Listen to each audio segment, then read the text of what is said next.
So welcome to our lecture tonight, ladies and gentlemen, where I'm going to take you on a journey through your gastrointestinal tract.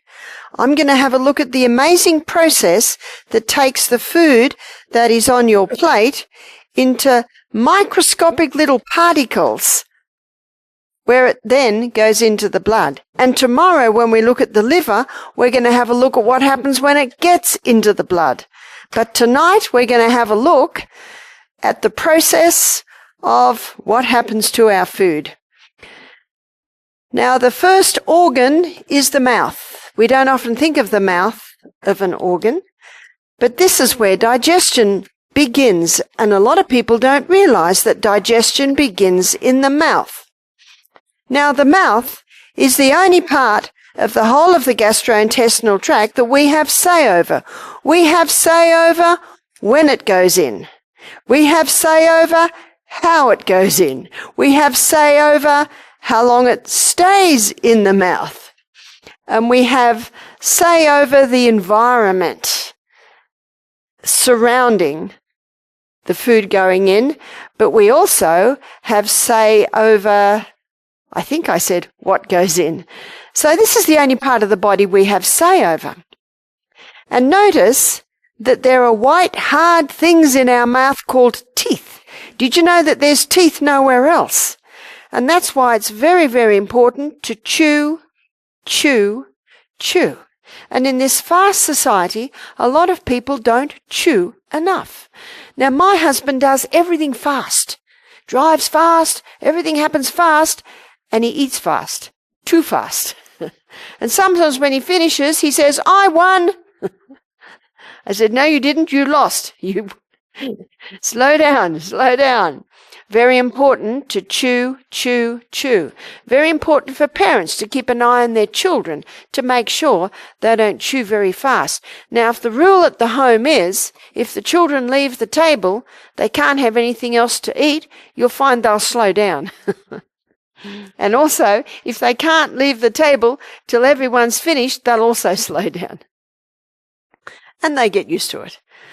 So it's very important to chew very well. When you chew very well, you actually now have a larger surface area for all the digestive enzymes to work on the food. Now, in the mouth, there are glands that release an enzyme called ptyalin. So the organ is the mouth, and the pH in the mouth is alkaline, and the enzyme that's released is ptyalin. Ptyalin is a salivary amylase that starts the breakdown of starch, or you could say carbohydrates. So that would be all your grains, your pastas, your breads, your cereals, cakes, biscuits, things like that. But ptyalin is not made until the molars are through. Now, the first teeth a baby gets are 4 at the top, 4 at the bottom, and they're called milk teeth because that's all baby should eat, milk. But you see, when a baby has those first few teeth, it's also taste time. So this is when a baby can have a celery stick to suck on. This is when a baby can have a lump of apple in a little net bag to suck on. This is taste time. And it's not until the molars are through, so they come through at the back. What are the molars? They're the grinders. What do we grind? Grain. When the molars are through, then the glands in the mouth release ptyalin, and ptyalin breaks down starch. And what are mothers told to feed their babies at about 6 months of age? Cereal. Pure starch. No wonder so many people have digestive problems when you realize that they were fed starch too young as babies. Did you know that 100 years ago babies weren't fed food? Did you know that 100 years ago babies were not fed food till all their teeth were through? But now we have technology, and now you can blend the food up and feed the baby mush. Are you interested in lying on your back and being fed mush? I'm not. And neither are babies. And do you know, if you wait till the babies have teeth to give them food, they naturally will chew. But if they're fed mush before they have teeth, they actually don't chew. Now there's another food that is broken down in the mouth. Underneath the tongue, there are sublingual glands that will release lingual lipase. And lingual lipase is an enzyme that breaks down saturated fats. Or you could also call them short and medium chain fatty acids. So we'll just call them saturated fats. So the saturated fat that is the best saturated fat is coconut. So coconut is unique in that the breakdown begins in the mouth. So these are the foods that are broken down in the mouth. And then we move down to the next organ, which is the stomach. Now the stomach is not an alkaline environment. I think we all know what pH the stomach is, yeah? Acid. If someone says to me, I have a very acid stomach, I say to them, that's fantastic, because it should be. But by the way, how do you know it's acid? And they might say, well, the acid keeps coming up. Well, that's the problem's not the acid. The problem is the little gateway here, the pyloric sphincter. It's actually a double valve, and it's designed to stop the food coming up there. Because if that acid gets up there, it can irritate the esophagus. So if someone goes to the doctor with reflux or heartburn, which is called, what are they given? Antacids. Well, what's going to break the food down now if you stop the acid?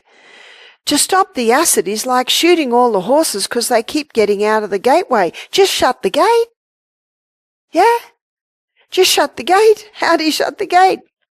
By the way, what weakens the gate?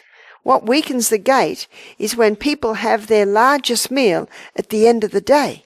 Then when they lie down, the food pushes against that cardiac sphincter and weakens it. So having breakfast like a king and lunch like a queen and tea like a pauper helps reflux. Now that little cardiac sphincter is a muscle, and it basically looks like that. And when it's relaxed, it's closed. When it tightens, it opens. So if someone's stressed out, can you see that can open it? So what closes it? Magnesium. You see, magnesium is a muscle relaxant. If someone comes to us with reflux, they usually go home without it, because we give them magnesium at night to relax that sphincter and closer, and we don't give them any food at night. So that allows the problem heartburn to quickly be resolved. Now the stomach should be acid. Now let me show you what happens in the stomach. The stomach is lined with big folds like this. And those folds are lined with the gastric glands. And those glands, 3/4 of them, release mucus. What that does is that causes a thick mucosa wall to line the stomach. Now in these little glands here, a few things are released. One is pepsinogen. Another one is hydrochloric acid. And another one is the intrinsic factor. The intrinsic factor is what's required to absorb vitamin B12. Now, vitamin B12 is absorbed way down here, right at the end of the small intestine. Let me give you the vitamin B story because it's a fascinating story. Now, let's say this is our vitamin B, and it's bound up with an R protein in food. And hydrochloric acid releases the R protein from the B12. So we now have B12 floating through. Intrinsic factor is floating through too. These two float together until they get down to the large part of the small intestine. They link together, and it's intrinsic factor that allows your B12 to be absorbed. That's where B12 is absorbed. Can you see if someone is low in hydrochloric acid, the R protein is not going to be released from the B12, and then the intrinsic factor can't get on. And if someone has gut problems and they're not releasing the intrinsic factor, they're not going to absorb their B12. Once the B12 gets absorbed, there's an enterohepatic circulation that circulates it. Hepatic means liver. Circulates and around. Someone can have no B12 in their diet and not show a B12 deficiency for 30 years. So if someone has a B12 deficiency, it's not because they're a vegan, it's not because they're a vegetarian. Meat eaters get B12 deficiency too, because B12 is found in rainwater, it's found in organically grown root vegetables, it's an airborne bacteria. You're getting some when you eat an apple straight off a tree, a strawberry straight out of a strawberry plant. Can you see that B12 deficiency is a gut problem? B12 deficiency usually indicates the person's got low hydrochloric acid. And if they've got low hydrochloric acid, it's possible that their intrinsic factor is being compromised as well. That's the B12 story. Proverbs 14 verse 6 says, knowledge is easy to him that understand. Now, when pepsinogen's released and hydrochloric acid is released, if it's a very acid environment, say 2.5, then these two connect together and produce pepsin. And pepsin is the enzyme that breaks down protein. But pepsin only works in a very acid environment.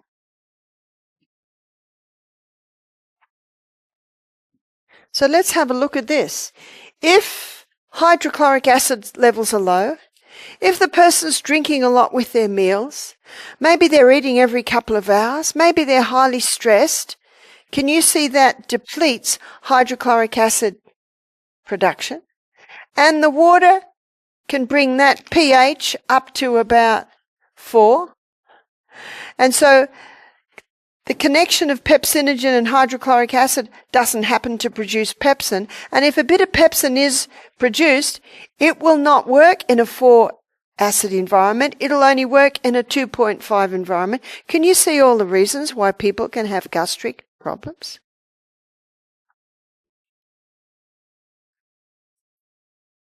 Hydrochloric acid not only connects with pepsinogen to produce pepsin, and remember, the pepsin breaks down the protein. In fact, that is the only food that is digested in the stomach. Protein. Now, hydrochloric acid not only connects with pepsinogen to produce pepsin, hydrochloric acid has some amazing properties. It's antibacterial and it is antifungal.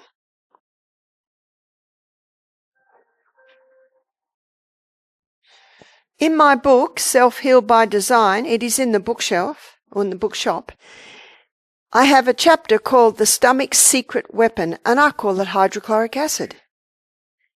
You see, if any little bit of bacteria or yeast happen to be on the food and it gets into a stomach that's got nice amounts of hydrochloric acid, it just kills it.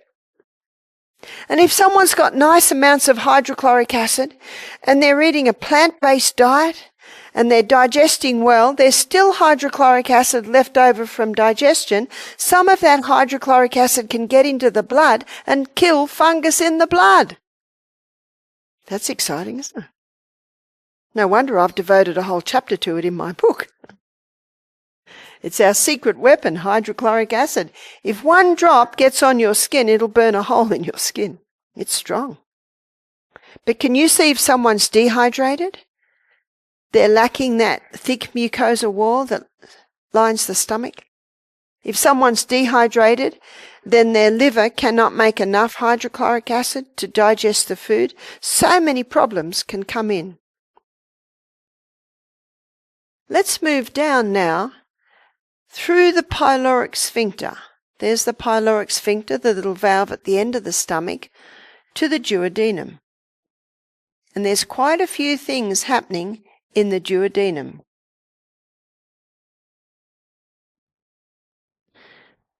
Now, before I go through the duodenum, I want to mention something else that's causing a lot of problems today. A lot of personal trainers, some nutritionists are advising people eat every 2 hours. Have you heard of that? But notice how many stomachs we've got. We've only got one. And that stomach, there's much research to show this, digestion takes 3 to 4 hours. And then the stomach loves a rest of about 1 hour. So what does that equal? 5 to 6 hours between meals? That's what the stomach likes. You see, if food comes in, when there's still some food in there, that pyloric sphincter shuts. It'll only open when the food's broken down to a certain state. So let's say a person's having breakfast. It's a couple of hours later and the food's starting to go through, and then morning tea comes in. Maybe it's a biscuit and a cup of tea. Maybe it's a pasty, pie, sandwich, or maybe they're really healthy and it's an apple and a handful of nuts. No matter what it is, that pyloric sphincter will shut. And it'll stay shut until the newcomer has been broken down and joined the rest. Then it will open. But 2 hours later, lunch comes in. Shut the gate. Can you see what's happening? There is much research that's been done on this, and it's shown that food can be still in the stomach from breakfast at the end of the day, when people are eating every couple of hours. The only time digestion might take an hour is if a person has a meal of watermelon. But that's pretty obvious, isn't it? So the food that we should be eating, and we're going to be looking at this tomorrow, because this keeps the food in the stomach longer, is high fiber, generous amounts of protein, and healthy fats. So what are your healthy fats? Fats as they come from the hand of the Creator. Here's your nuts, your seeds, your avocados, coconuts. And there are 2 fats that have been extracted from the flesh of the plant for centuries that are also your healthy fats, and the Bible talks a lot about olive oil. It doesn't talk about coconut oil because coconuts don't grow in the area where the Bible was written. It's as simple as that. But we'll be looking at fats in detail on Thursday. Why high fiber? Because fiber binds up the glucose and slowly releases it. And that fiber is necessary further down to sweep things out. Generous proteins, you see, protein is broken down in the stomach, so it keeps the food in the stomach longer. And as you'll see tomorrow, we're basically built up from protein. And healthy fats, the membrane around every cell is 50% fat, as you'll see. And fat coats the food, takes a bit longer for the enzymes to get there, so that allows you to go that distance between meals. Now we're in the duodenum. Now there are a few things happening in the duodenum. It's a busy place. So you see we've got the liver, and underneath the liver there's the gallbladder. And out of the gallbladder comes bile. Now when we get into the duodenum, it now, once again, goes back to an alkaline environment. Now what bile does, it emulsifies up the polyunsaturated fats. Remember, the saturated fats are broken down in the mouth under sublingual lipase, but the polyunsaturated fats, they're not broken down until the duodenum. So the first stage of breakdown happens under the action of bile. What we've also, so we'll pull it gallbladder. And the gallbladder really is just a reservoir for your liver. And the gallbladder releases the bile. What you've also got in the duodenum, you've got the pancreas. Well, the pancreas isn't in the duodenum, but you see what I mean. The pancreas, can you see how it empties into the duodenum? And the pancreas releases pancreatic lipase. And pancreatic lipase, it does a further breakdown of your polyunsaturated fats. Then they're absorbed into the lacteal. The pancreas also releases pancreatic amylase. Now, ptyalin is a salivary amylase.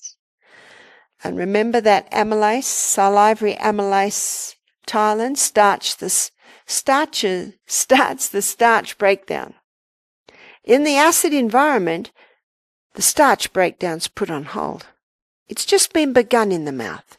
And when it comes to the duodenum, when once again in an alkaline environment, pancreatic amylase is released, and it does the final breakdown of our starch. Pancreas also releases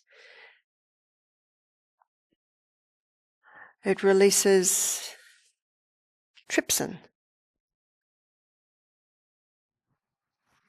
And trypsin is the enzyme that finalizes protein digestion. You remember where protein digestion was begun? In the stomach under the action of pepsin. The pancreas also releases chymotrypsin. And chymotrypsin is another enzyme that helps with the breakdown of protein. Now, the good news is it's not going to get any more difficult than this. Thank you.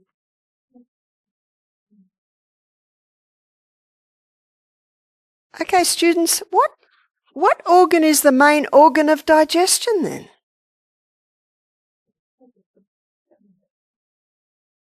Stomach? Come on, students. What's broken down in the stomach, students? Protein, okay. What's the main organ of digestion? Pancreas. Can you see that? Now, most people don't know that. Yeah, you see that? Do you know most people with pancreatitis, cancer of the pancreas, die from malnutrition? Can you see why? When I studied this, I thought, I thought the stomach digested everything. But it doesn't. It just starts the protein digestion. See, this is protein.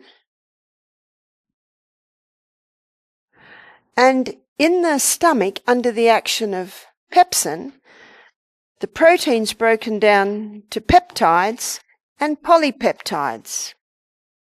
And those peptides and polypeptides come down, and under the action of trypsin and chymotrypsin, the peptides are broken down to amino acids, and the polypeptides are broken down to amino acid and peptides, and then amino acids. And it's only as amino acids that it can be absorbed into the blood. Now, if the person's eating every 2 hours, drinking with their meals, stressed out all the time, can you see that protein may not even be broken down to peptides and polypeptides? And so that protein may get down to the duodenum, and the trypsin and the chymotrypsin, all they can do is break it down to peptides and polypeptides. So this partially digested protein travels all the way down, can't be absorbed because it's not amino acids, gets into the large intestine, and the large intestine says, "What are you doing here?" "Oh dear, quick, create a lot of bacteria." Did you hear that? Create a lot of bacteria to try and calm and cover this down, and that creates a lot of wind. Can you see what's happening? Can you see how important every single stage is? Because if the first few stages don't happen, it puts a huge role on the rest of them to the point where some of them actually can't do their job. It's like on a conveyor belt. This bit does this and this bit does this, but this bit doesn't do it bit. When it comes to this bit says, well, what are you doing here? You know, it's like when you don't chew slow enough, you're chewing too fast.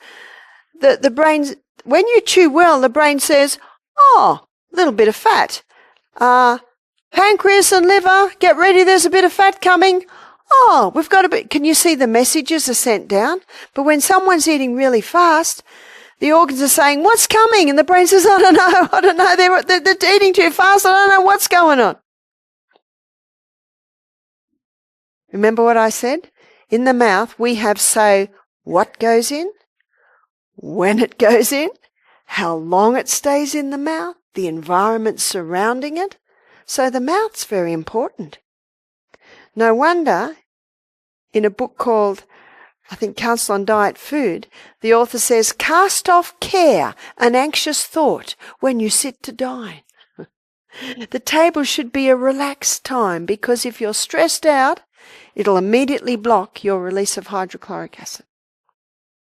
That's why even when I had a baby, or babies didn't sit at the table, but I had a little toddler, and, Peter, he used to cry if his spoon fell into his honey or the banana fell into the honey. Out! I didn't let them stay at the table. And if you only feed them at meal times, they're hungry, and where do they want to be? The table. After a while, I'd say, are you going to be a good boy now? No! Okay. Shut the door. Are you going to be a good boy now? Good. You can come and eat. You see? You're always very polite, because then they'll be polite to you. You see that? If someone rings for me and I'm eating, I say, sorry, I'm unavailable.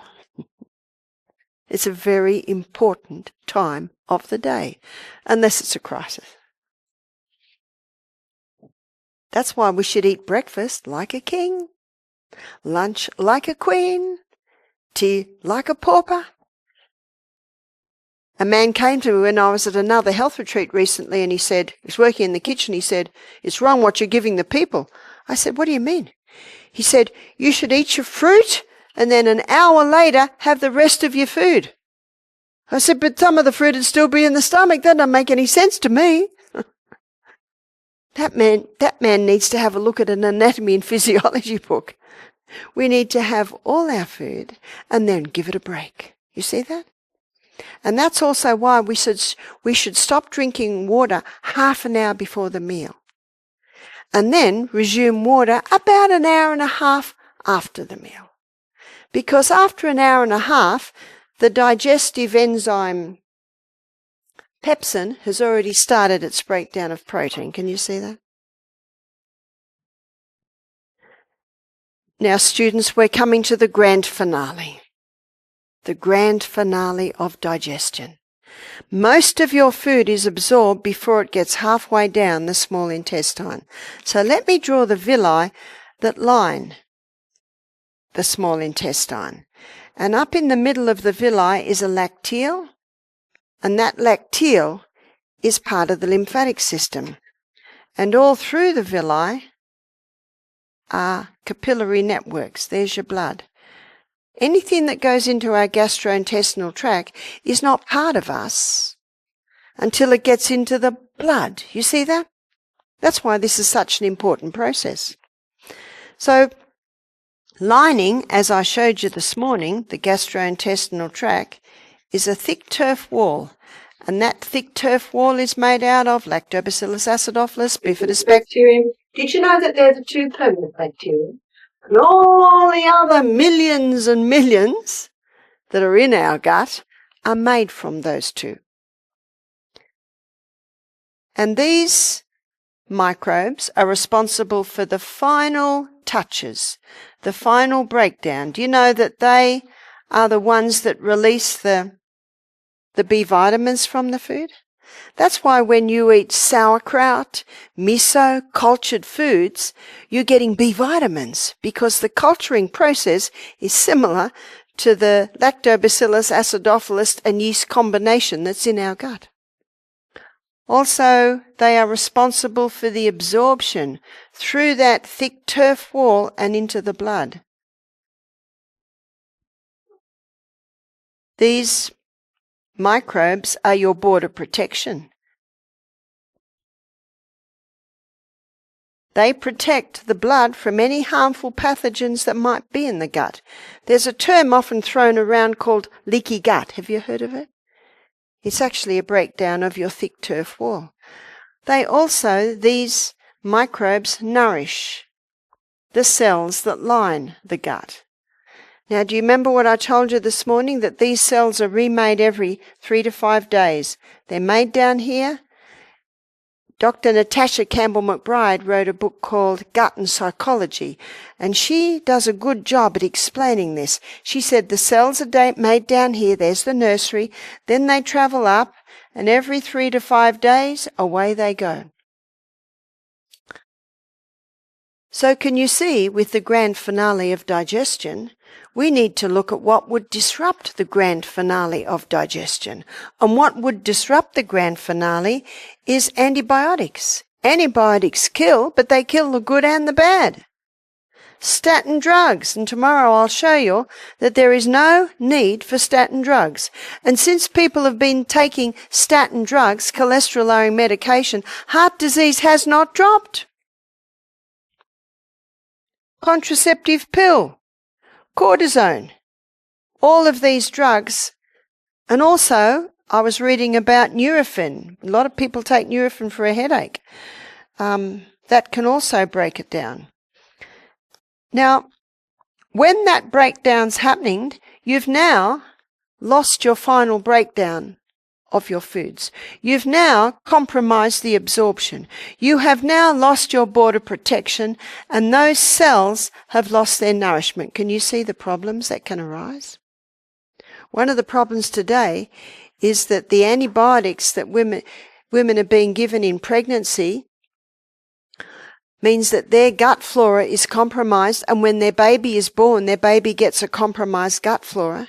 Now, if their baby gets a compromised gut flora, and then is vaccinated within hours of being born, further compromise, and then is fed altered cow's milk, which is one of the worst milks for a baby, and then at 2 months, another vaccination happens, further compromise of the gut, and then at 4 months, the mother's told to start giving her baby Far-X food that the gut cannot break down because there's no Tylenol left, and then the 4-month vaccine comes in.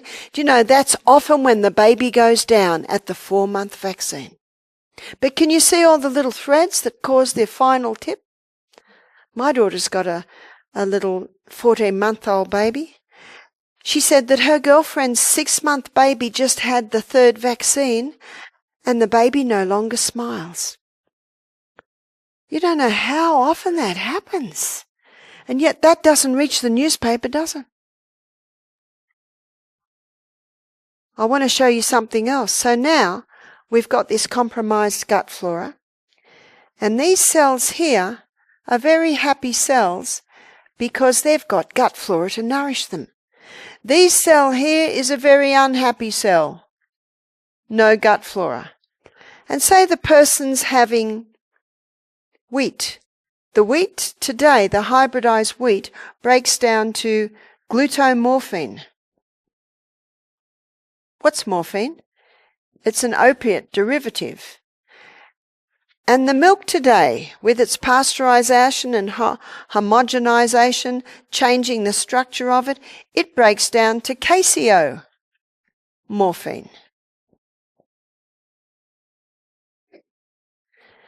Now let's draw these. This is glutamorphine. This is caseomorphine, a little bit of a different structure. Now let's say we'll just follow glutamorphine. Glutamorphine comes here, and this happy cell can knock off the morphine, so only gluto gets in. But let's say glutamorphine comes here. This unhappy cell, not being well nourished, cannot knock off the morphine, so glutamorphine gets into the blood. Now that glutamorphine, same thing happens with casomorphine. They go to the brain, they're picked up by the opiate receptor in the brain, and they are finding that wheat and dairy are contributing to mental illness. Now if you want to search this out, there's a book called Grain Brain by Dr. David Pertmuller, and he shows in there that some psychiatrists, they're taking their patients off wheat, dairy, refined sugar, having a 50% improvement. This is in schizophrenia. This is in bipolar, severe depression. Also, the book Gut and Psychology, she shows absolutely the link between wheat, dairy, refined sugar, and mental illness. Also, Stop Autism Now and Stop Alzheimer's Now by Dr. Bruce Fife. He also shows the link. So these are several authors. They don't know each other. They've got decades of clinical practice up their sleeve, coming to the same conclusions. No wonder Hippocrates said all disease begins in the gut. I have young women ringing me in tears. They're saying, Barbara, the urine test has just picked up that I've got strep B. I'm told that I have to take antibiotics, otherwise when my baby's born it might get strep B and die. Did you know that no baby has died from strep B? So what these women are doing, they're all having antibiotics because they don't want to lose their baby. Do you remember what I said this morning? Never should our decisions be made on fear. Isn't that fear? And how many women are their babies because they're told that if they don't their babies will die. Fear. Well, guess what? More babies are dying from than the diseases. But that doesn't reach the newspapers. So they're not getting this, which is the facts. And when you have the facts, you now have confidence because you've got faith. Faith in an amazing body that God designed to heal itself when it's given the right conditions. So can you see there are many things that can break down our final absorption of our food. And then we come through to the large intestine. Notice there's another organ there called the appendix, and God didn't make a mistake, did he? The appendix has two main roles. One is, it is the colon's oil can, so it lubricates the substance that comes through. And it's antibacterial. And one of the reasons it's antibacterial, because if someone's eating a high meat diet, which putrefies very quickly as it comes down, and let's say they're having a sugar dessert on top of that, that's creating pretty toxic stuff. It comes through back here, and we need something that's going to calm all that down to get through the gut. So basically, it's calming it down to come through. One lady said that she had an operation to get her ovary out because it had a cyst. So a woman's uterus would be there, which means her ovary is quite close to that. She said, the doctor said, oh, while I was there, I took your appendix too. One man told me when he was a month old, he had a stomach problem, and he had an operation, and the doctor took the appendix while he was there. You've almost got a right, if you're going to go under the knife, and make the surgeon sign that he will not do this. Because you don't know what they're going to do when you're under. So now we're through to the large intestine. And notice in the large intestine there are a lot of folds and grooves. That's why a plant-based diet is so important. Meat has no fibre. Meat putrefies. And meat can even get caught in these little corners here. And if you've got a vegetarian-based lifestyle, let's go to maybe in China, where they all mostly in the villages ate a plant-based diet, maybe a little fish now and then, but mostly plants. And now we've got the city Chinese. They're called the meat-sweet diet, which is high meat, high refined carbs. Do you know the colon cancer rates have risen to exactly the same as in a country like America, where a lot of people eat meat? You see, dogs can get away with it because their gastrointestinal tract is about, a metre and a half long. Ours is 8 metres long. So when they eat meat, it's out quick, and they've got very strong hydrochloric acid, 10 times stronger than ours. So through here, it's very important that everything move quite quickly, and a plant-based diet will allow that. One of the main functions of the colon is to take water out, so stools are formed. So if a person's dehydrated, more water gets taken out than should be taken out, then we've got rabbit pellets and cement. Dr. Kellogg said 3 intakes of food a day should equal 3 evacuations a day. Most people think if they go once a day, they're right. Dr. Kellogg said if you go once a day, you're constipated. Now you look at children, they'll go after every meal. Trouble is, the children go to school, they're not allowed to leave the classroom, or they're too embarrassed to leave the classroom. And so a habit sets up of not going when they should go. One lady said, every time I eat, I immediately go to the bathroom and it's gone. I said, no, it's not gone. 2 meals before is probably gone. It's a long way from here, way down to here. The transit time ideally should be no longer than 24 hours, ideally 16 hours. Do you know, research was done on most Americans going twice a week. Can you imagine how many meals are in there? Especially if it's got meat and sugar in it, it's just putrefying. Many people are sick because of what's happening in here. Now, one lady told me that she had started to eat... Excuse me, that wasn't supposed to happen, was it? She started to eat a plant-based diet. She started to drink more water, but she still doesn't go every day. Do you know what's happening? Her cells are in the habit. You know how we are creatures of habit? So are our cells. Our cells are in the habit of going that way. So how can she change it? Well, there's a herb tea that you can take that gently revives and restores. We call it colon tea. And this is the recipe. It's 1 part cascara sagrada as it's often called, 2 part licorice, and 3 part buckthorn. So these 3 herbs, and because the buckthorn and the cascara are bark, and the licorice is a root, you'll mix it in a jar, and then to make it up, the recipe to make it up is 1 teaspoon of the herb mix to 1 cup of water, and there's a gentle simmer. A gentle simmer with the lid on for approximately 10 minutes. So what's the dose? Well, the dose is, most people, 1 cup at night.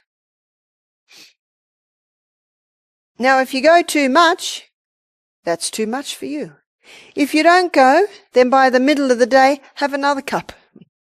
So there's a little bit of feeling your way. I'll give you the story of one lady. She was a psychologist.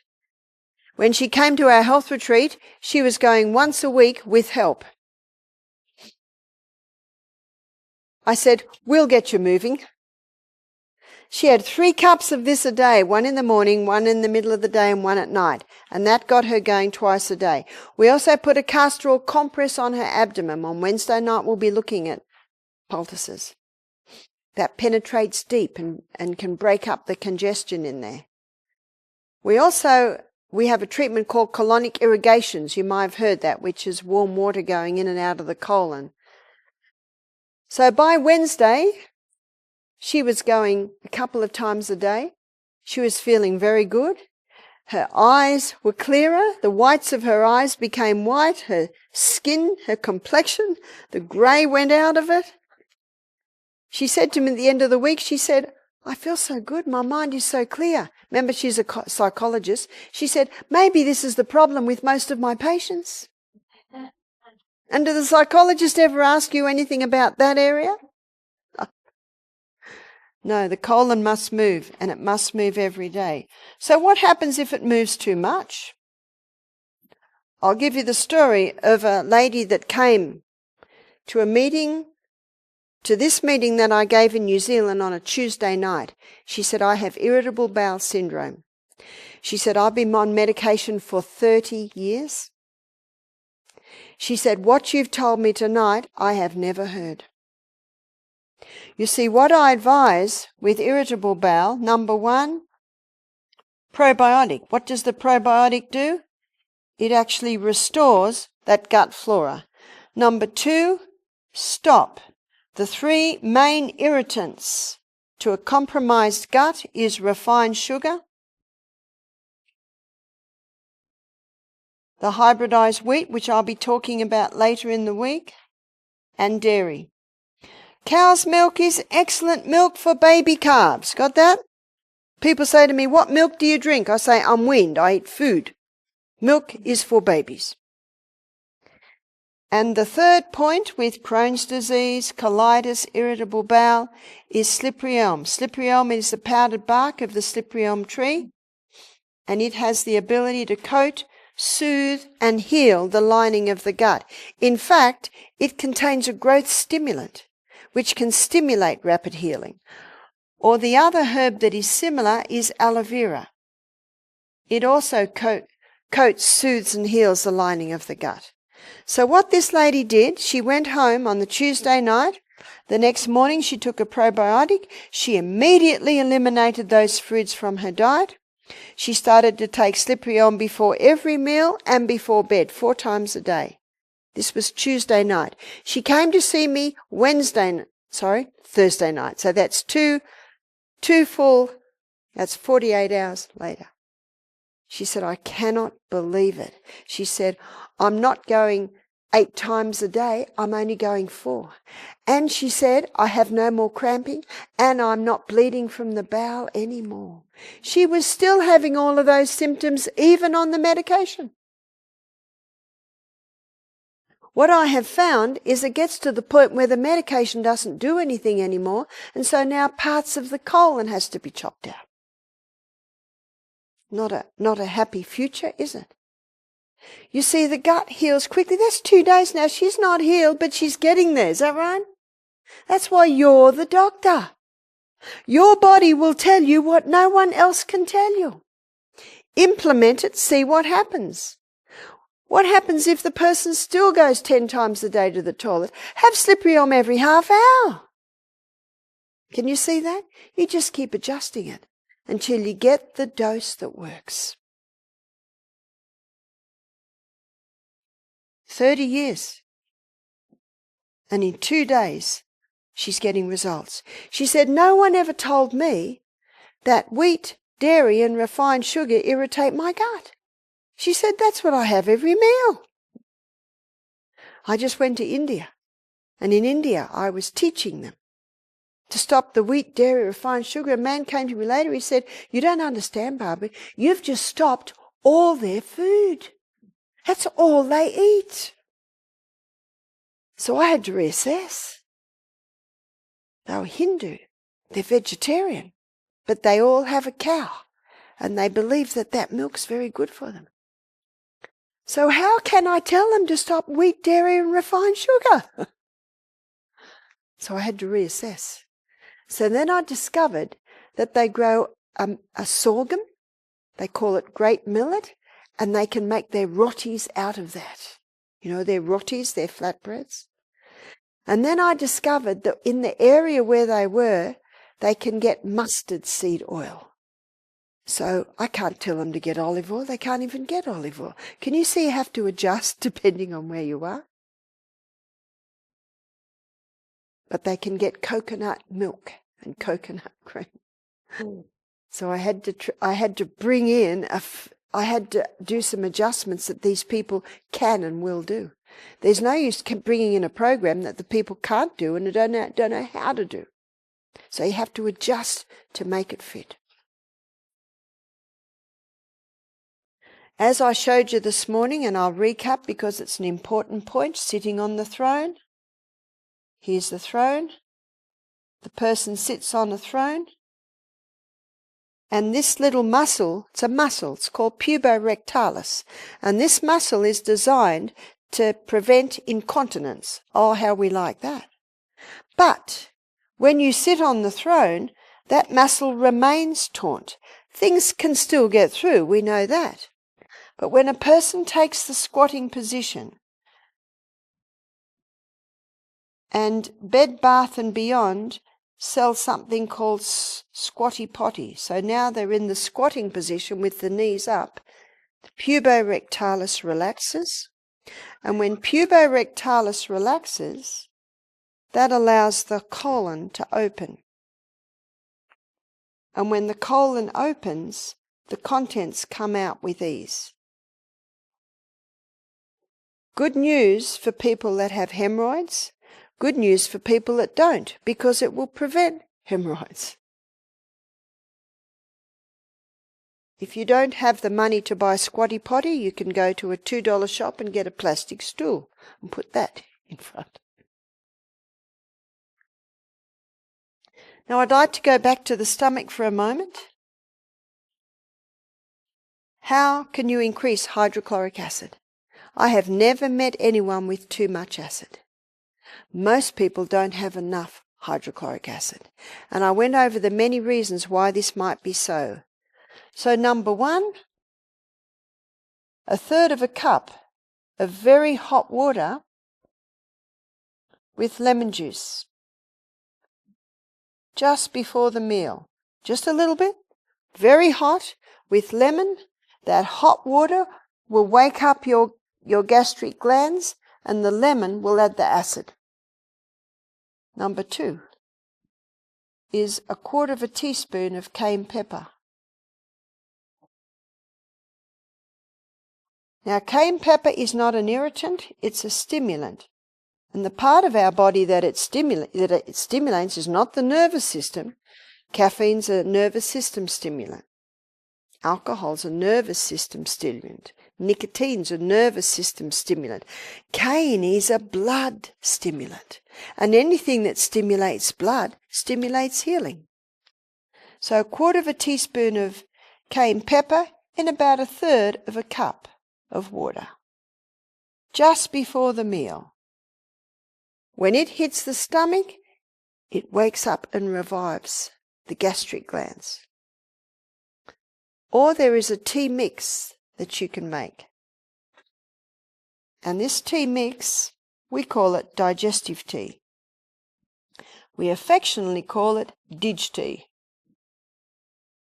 And the digestive tea is 1 part dandelion and 1 part gentian and 1 part licorice. These two are very bitter herbs, and those bitter herbs stimulate the release of the gastric enzymes. Licorice is an emollient, so it helps to coat and soothe the lining, and 1/2 part golden seal. Golden seal is a very expensive herb. In fact, in Australia, we cannot buy it at the moment. I'll be taking some home with me because you can still buy it in America. It takes 7 years once it's planted before it can be harvested. So it's a very expensive herb, but it's a very powerful herb. So golden seal. Now all of these are made up in a jar, and the recipe to make up the tea is 1 teaspoon of this dried herb mix and 1 teaspoon of fresh ginger.